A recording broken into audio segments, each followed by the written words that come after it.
Hello friend, मैं आपका अपना दोस्त विकास सिंह, जो आपसे पहले भी कह चुका हूँ कि ऐसा ना वैसा हमने कास्टिंग तो की है, लेकिन बस अभी जस्ट कभी हम भी अपने जगह पे कोशिश कर रहे हैं कि हम बेस्ट एंड बेस्ट क्या दे सकते हैं इस पे।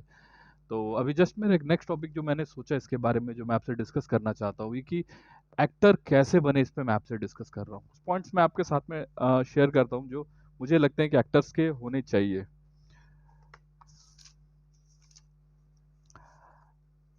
फर्स्ट पॉइंट सबसे इंपॉर्टेंट है ना, वो टाइम टाइम पंचुअलिटी बहुत जरूरी है लाइफ में। आप एक्टर बनने आए हो तो किस टाइम पे आए हो, कैसे आए हो, सारी चीज़ों को सोच कर आना चाहिए कि भाई मुझे एक्टर्स बनने का समय मेरा कब का था, मेरी फैमिली बैकग्राउंड से मुझे कब इस चीज़ को कंसीडर करते हैं। ये सब सारी चीज़ों को लेकर ही हम इस चीज़ को लेकर चलते हैं कि हमको टाइम्स को कितनी टाइम्स देना है, हमको कितना टाइम देना है, क्यों देना है, और मुझे कैसा एक्टर बनना है। ये सारी चीज़ों को लेकर टाइम्स बहुत बड़ा मैटर करता है ये। ठीक है, ये चीज़ है। सेकंड पॉइंट मेरा जो सबसे बड़ा इंपॉर्टेंट पॉइंट है कि थिएटर प्रैक्टिस। थिएटर्स का एक एक्टर की लाइफ में उतना इंपॉर्टेंट है जितना कि चाय में चाय पत्ती का है। देखिए, जिस तरह से आदमी हम सोचते हैं कि हम एक्टर्स हैं, हम में सारी क्वालिटीज़ है, हम सब में है, लेकिन एक चीज़ सबसे इंपॉर्टेंट पॉइंट उस जगह पे होता है कि आपको ग्रूम कैसे करना है उस जगह पे उसको। देखिए, थिएटर में क्या होता है कि थिएटर्स में अगर आप कोई कैरेक्टर्स को देखते हैं तो इट मीन्स कि अगर आप उस कैरेक्टर को पर डे अगर आप जा रहे हैं उस थिएटर्स ग्रुप के साथ में, अगर आप बैकग्राउंड में आप बैक स्टेज ही काम कर रहे हैं और उसके सारी चीज़ों को समझ रहे हैं, उनको वहाँ पे थिएटर्स के सारे एक्टर्स से बातें कर रहे हैं, उनके कैरेक्टर्स को जान रहे हैं। अगर आप डेली अगर एक ही चीज़ को अगर आप 10 कैरेक्टर्स को डेली देखते हैं, देखते हैं तो 30 डेज़ के बाद वो कैरेक्टर आप में अडॉप्ट हो जाता है। वो बहुत ही एक्टर्स में ऐसा होता है, ये मैक्सिमम मैंने सुना है और के देखा भी है इस चीज़ को। तो क्या होता है थिएटर्स करने से, क्या होता है थिएटर के बैकग्राउंड में अगर आप अगर कर रहे हैं, अगर आप बैक स्टेज में, तो आप उस कैरेक्टर्स को 10 कैरेक्टर्स को प्ले कर रहे हैं एक तरह से अपने माइंड में। और करते करते आप जब वो 1 साल 2 साल 3 साल अगर आप 6 7 8 10 प्ले करते हैं तो इट मीन्स कि आपने उस कैरेक्टर्स मैंने टोटल उस थिएटर प्ले में करीब 70 80 कैरेक्टर्स को आपने अपनी लाइफ में जिया है। आपने उस चीज़ को जाना है कि भाई ये कैसे होता है, ये कैसे किया इसने, वो कैसे कर सकता है, और क्या चीज़ कैसे और इम्प्रूव कर सकते हैं। ये सारी चीज़ें वो थिएटर में वहाँ प्रैक्टिस में सीखता है। वो बहुत इंपॉर्टेंट चीज़ है उस थिएटर्स ग्रुप के लिए, उस एक्टर्स के लिए, कि वहाँ पे वो चीज़ें वहाँ पे सीखने को मिलती है उसको। तो आप ये हो सकता है कि आप थिएटर ग्रुप से अच्छे ग्रुप से जुड़ जाएँ, आप बहुत अच्छे किसी ऐसे अगर आप अपने ग्रुप खुद बनाएँ, वो भी देखिए ज़रूरी नहीं है थिएटर ग्रुप्स का लिए ज़रूरत है, थिएटर का मतलब थिएटर होता है। इट मीन्स कि आपके ग्रुप्स भी अगर आप 4 एक्टर्स के ग्रुप बना के अगर अपने में 4 में ग्रूमिंग कर सकते हैं, तो 4 थिएटर्स ग्रुप बना सकते हैं। कोई ज़रूरी नहीं होता है कि थिएटर्स के लिए बड़े थिएटर्स ग्रुप में जाना ज़रूरी है। एक्टर्स 4 एक्टर्स पे मिलकर एक्टर्स थिएटर ग्रुप बना सकते हैं, कोई ऐसा ही नहीं है। दूसरा मेरा एक पॉइंट है बुक रीडिंग। मेरा मानना है कि एक्टर्स को बुक को पढ़ना बेहद ही ज़रूरी है। बुक अगर आप पढ़ोगे तो उसके साथ में उसके भावों को आप समझोगे। अगर आप वर्ड के भाव को समझोगे तो आप उस चीज़ को माइंड में रिएक्ट करोगे। अगर आप पढ़ने की आपकी कैपेसिटी नहीं है तो आप स्क्रिप्ट को भी उस लेवल में नहीं पढ़ पाओगे, इस लेवल में वो चाहता है। तो आप जब पढ़ते हो तो आप उसके भाव को बहुत हद तक समझने लग जाओगे। जब बहुत ज़्यादा आप भाव को समझोगे तब आप उस चीज़ को फ़ील करके आप उस चीज़ को बहुत अच्छे से रिएक्ट कर सकते हो। तो पढ़ना बेहद ही ज़रूरी है इस फ़ील्ड के लिए, एक्टिंग के लिए। उसके बाद जो पॉइंट है, पर डे आपकी लाइफ का एटीट्यूड में क्या होना चाहिए। पर डे अगर आप ऑडिशंस देने जा रहे हैं तो पर डे आपको देना ही, निकलना ही है घर से।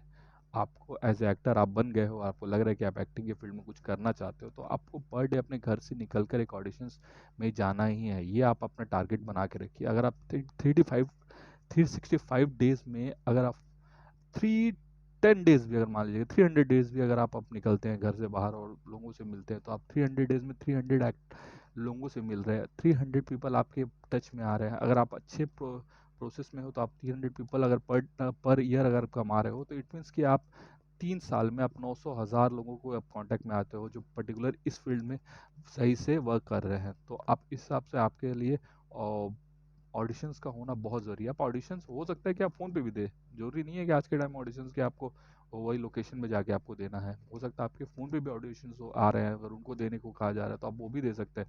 बेस्ट एंड बेस्ट ये होता है कि आप मैक्सिमम कोशिश कीजिए कि आप अपने आप को पर डे 4 से 5 ऑडिशंस दें, कि आपके माइंड में रहे कि मुझे क्या करना है। लेकिन आप ऑडिशंस छोड़े नहीं, एक भी ऑडिशंस आपके लिए इंपॉर्टेंट हो सकता है और वो आप कैसा भी ऑडिशंस छोड़े ना। नेक्स्ट पॉइंट जो है कैमरा प्रैक्टिस। कैमरा प्रैक्टिस हर एक्टर को करना पड़ा चाहिए। मेरा मानना है कि कैमरा प्रैक्टिस हर एक एक्टर को इसलिए करना चाहिए क्योंकि एक्टर उस चीज़ को समझेगा। वो उस पॉइंट को आप समझिए कि अगर आप कैमरे फ्रेंडली नहीं है, आप कैमरे के साथ में दोस्त नहीं बना पा रहे, तो इट मीन्स कि आपके लिए सारा ऑप्शन खत्म है। अगर आपने बहुत अच्छी थिएटर किया, आपने सब किया, लेकिन आप फ्रेंडली नहीं है कैमरा से, तो सारी चीज़ें खत्म हो जाती है। तो आपको कैमरे को इतना फ्रेंडली बनाइए, इतना फ्रेंडली बनाइए कि जैसे कैमरा आपसे बातें करता है। मेरे से कैमरा मेरी बात करता हो तो मैं बहुत अच्छा लगता है मुझे, मैं अपने कैमरे से बातें करता हूँ, मैं उनसे बात करता हूँ, उनसे पूछता हूँ यार कैसा है, अच्छा है, बहुत अच्छा लग रहा हूँ मैं। तो ये सारी चीज़ जैसे होती है, वो एक्टर के लिए कैमरा फ्रेंडली होना बहुत ज़रूरी है। आप कैमरे के साथ जितना अच्छा फ्रेंडली हो जाएंगे, आपके लिए उतना अच्छा है, जितनी जल्दी आप हो सके उस चीज़ को। बॉडी वर्कआउट इट मीन्स कि आपको योगा, बॉडी को लेकर जिम सिम्स, ये सब जो सारी चीज़ें ये होना बहुत ज़रूरी है एक्टर्स के लिए। क्योंकि देखिए आज के टाइम में कंपटीशन का ज़माना है, आपको लाइफ लॉन्ग आपको चलना है। अगर आपको इंडस्ट्री में बड़ी जगह पे काम करना है, तो आपका बॉडी अलग दिखना चाहिए। अगर आपकी बॉडी लैंग्वेज आपकी अलग से नहीं दिख रही है, आप ढीले ढाले हैं, बस आप जस्ट एक ऑडिशन देने के लिए पहुंच गए और नहीं आपने वर्कआउट, तो आपको दिखता है वो चीज़ को, कैमरे पे आके समझ में आ जाता है और लोगों को समझ में आता है ये पर्टिकुलर उस चीज़ के लिए तैयार ही नहीं है। आप वर्कआउट कीजिए, आप योगा कीजिए, आप हॉर्स राइडिंग कीजिए, आप स्विमिंग कीजिए, कुछ भी कीजिए, लेकिन अपनी बॉडी लैंग्वेज को इतनी टाइट रखिए कि यार जब आप कहीं खड़े हो तो आपकी पर्सनालिटी अलग दिखे। लगनी चाहिए कि आपने कुछ कुछ कुछ कुछ मैंने अपने लाइफ में कुछ करके गुजरा है अपने लाइफ के लिए। आप कुछ नहीं किए हो, लेकिन आपकी बॉडी, आपकी पर्सनालिटी, आपके योगा आपको आपको स्ट्रेंथ बनाएगा, आपको आपकी स्विमिंग आपको स्ट्रेंथ बनाएगी, आपकी हॉर्स राइडिंग आपको स्ट्रेंथ बनाएगी, क्योंकि आपके माइंड में रहेगी ये मेरी स्ट्रेंथ है। और जब ये स्ट्रेंथ आपके साथ में रहेगा तो आप सक्सेसफुल होने में बहुत ईजी एक वे में काम करेंगे। राइट। एंड नेक्स्ट पॉइंट जो मेरे लिए है वो पहला मेरा मानना है कि नाइट को सोना बहुत ज़रूरी है बॉस। देखिए नाइट में सोने के लिए मैं इसलिए कह रहा हूँ क्योंकि अगर आप मॉर्निंग में अगर आप जल्दी उठते हो, तो आपके पास में पूरे दिन का टाइम रहता है। पूरे दिन भर अपने आप उस टाइम को वे आप यूज़ कर सकते हो। इट मीन्स कि आप अगर आप सुबह उठ के सही टाइम पे अगर आप ये सब से मिलते हो, लोगों से बातें करते हो, सारी चीज़ें दिन भर आप यूज़ करते हो, तो ये आपके लिए बेस्ट टाइम रहता है। और ये लोग इसी में एक्टर्स मार खाते हैं यहाँ इंडस्ट्री में। लोग क्या है कि अपने आप को नाइट में इंगेज करते हैं, नाइट में लोग पार्टी शार्टीज या फिर समथिंग मोबाइल्स यूज़, ये सब सारी चीज़ें हैं लाइफ में जो मे बी सबके लिए ज़रूरी है। लेकिन मेरा मानना है कि एक्टर्स के लिए ये ज़रूरी है, लेकिन इतना नहीं जितना अगर उसके लिए सुबह उठ के उसकी प्रैक्टिस ज़रूरी है। तो मेरे लिए मानना है कि अर्ली मॉर्निंग आप उठना आपके लिए बेस्ट चीज़ है। आप वो स्टार्ट कीजिए, आपके लिए देखिए आपको कितना इफेक्ट होता है उससे। आपको उससे बहुत कुछ सारी चीज़ें देखने को मिलेगी जो आपको नहीं मालूम होगा। आप सुबह मॉर्निंग का आप मॉर्निंग वॉक पे जाइए, आप देखिए आपको कितना एनर्जी आपके अंदर आती है। तो मेरा मानना है कि मॉर्निंग इज आपको उठना चाहिए मेरे हिसाब से एक्टर्स के लिए।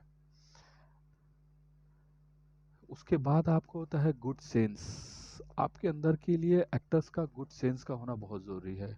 इट मीन्स कि आप लोगों के सेंस को, बॉडी लैंग्वेज को समझ सकने की क्षमता होनी चाहिए आपके अंदर। आपको पता होना चाहिए कि बॉडी किस तरह से आपकी आपके साथ में आपकी दूसरी बॉडी को कैसे अडेप्ट कर रही है। तो ये बॉडी लैंग्वेज का होना बहुत ज़रूरी है। और इन सब के बाद मेरा एक सबसे बड़ा ये कि खाना, एक एक्टर को अच्छा खाना, बहुत हेल्दी खाना बहुत ज़रूरी होता है। देखिए अगर नॉर्मली कोई भी कहेगा कि नहीं खाने से क्या है, कुछ नहीं, वैसा कुछ हम तो कुछ भी खा के कैसे भी अपनी ज़िंदगी गुजार रहे थे, और हमने नवाजुद्दीन को सुना है कि उन्होंने कुछ खाया नहीं, चना खा के वो खाया, वो अलग पॉइंट है। लेकिन अगर एक पर्टिकुलर आप सही वे में आप काम कर रहे हो, तो आपको खाना एक अच्छा होना बहुत ज़रूरी है। आपके सारे खाने को, डाइट्स को लेकर प्रॉपर प्लानिंग के साथ खाना चाहिए, जिससे आपको लंबे टाइम तक आप सर्वाइव कर सकते हैं इस इंडस्ट्री के लिए। क्योंकि आपके हेल्थ को लेकर बहुत इश्यूज होते हैं मुंबई में।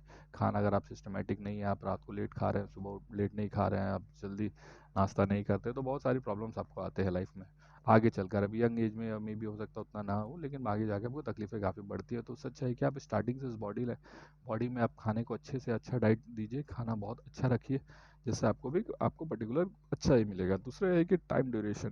देखिए टाइम ड्यूरेशन होना बहुत ज़रूरी है। आपको मालूम होना चाहिए कि एक्टर बनने के लिए कितना टाइम लगेगा आपको। अगर आपको ये पता हो जाए कि आपके लिए कितना टाइम ज़रूरी है, उतना टाइम अगर आप दे रहे हो और आप उससे ज़्यादा देने के बाद आप सोचते हो कि हाँ यार ये टाइम मेरे लिए बहुत ज़्यादा दे दिया मैंने इस जगह पे, तो इट मीन्स कि हमारे लिए वो जगह सही नहीं है। तो आप जगह चेंज कर सकते हैं। ज़रूरी नहीं है कि एक्टर बनना बेहद ही नहीं, कोई ऐसा कोई ये नहीं है कि मेरे एक्टर ही बनना है। आप दूसरी फील्ड में भी ट्राई कर सकते हैं। आज के टाइम में इंडस्ट्री में बहुत कुछ है, editor, production, direction, writers, something like कुछ भी अगर आप चाह रहे हैं कि जिससे आपके लिए अच्छा हो सकता है, आप उसमें भी ट्राई कर सकते हैं। ये सब चीज़ करने से आपके क्या है कि आपको वो एक लो फैक्टर होता है, जो आदमी के इंसान में एक लो फैक्टर आता है कि यार अब मेरे लिए क्या है, अब मेरे पास कुछ ऑप्शन नहीं है। तो मैं उसके लिए बता रहा हूँ कि आप एक टाइम लेकर चलिए कि अब मेरे पास इस टाइम के बाद मुझे अब इसके आगे कुछ और सोचना है। तो ये आपके लिए बहुत ही प्लस पॉइंट हो जाएगा कि अब आपके पास में कहने के लिए बहुत कुछ होगा। यार ये नहीं, चलो ना, मेरा राइटर भी हूँ, मैं ट्राई राइटिंग भी कर सकता हूँ, राइटिंग में ट्राई करता हूँ, मैं डायरेक्शन में जाके देख सकता हूँ। ये आपके माइंड में लेके चलना पड़ेगा, आप कितना टाइम डायरेक्टर के लिए, एक्टर बनने के लिए आप दे रहे हैं। ठीक है।